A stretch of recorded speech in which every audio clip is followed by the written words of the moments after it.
Hello mga kakabs, ito nga pala yung niluto ko. Kahapon kasi request nga ng amo kong babae. Yan ang gusto niya kasi ilang araw na rin hindi sila kumakain ng kanin dito. Kasi nga lagi sila bumibili sa labas yung mga, hindi ko alam kung ano yung mga kinakain nila.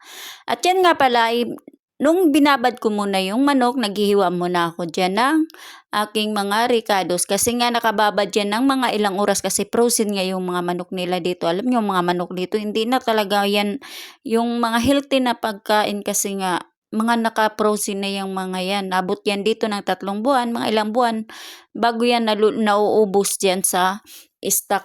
Kasi nga hindi naman madalas kumakain dito ng mga ganyan. Kumakain sila ng madalas ng manok pero mga iba-ibang luto, ganyan manok, manok pa rin.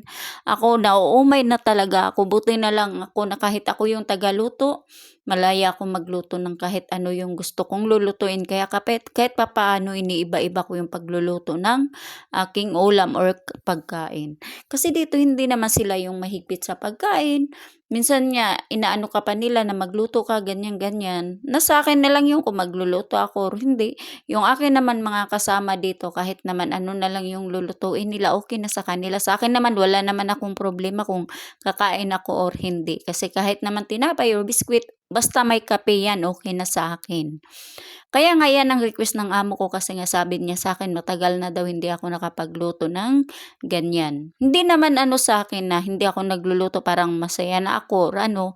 Kasi ako naman hindi lang ako nag-focus sa isang trabaho. Kahit na masabihin na nasa kusina lang ako, hindi talaga ako kontento na yung sa isang ano lang ako nagpo-focus sa pagtatrabaho. Hindi.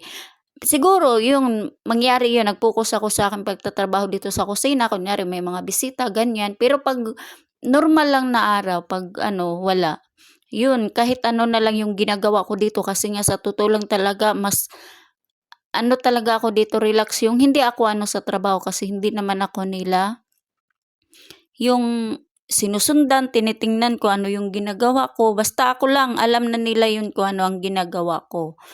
Kaya hindi sila nag-aano sa'kin na yung, "Ano ba ang ginagawa mo? Wala ka bang ginagawa kaya ito ang gagawin mo?" Hindi. Kasi ako nagkukusa rin ako, hindi ako nagpo-focus sa isa. Dito naman kahit kami ay kanya-kanya kaming mga tuka pero hindi ako nag-aano na inaano ko sa mga kasama ko. Siyempre marunong din tayo mag-ano sa mga kasama natin kasi hindi rin madali yung trabaho nila, alaga ng bata.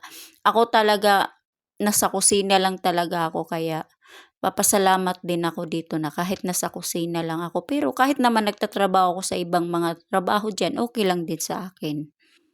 At least tulong-tulong lang ba? Hindi naman natin maano na ibang lahi, ganyan-ganyan. Tulong-tulong lang tayo kung paano tayo matapos sa ating mga trabaho.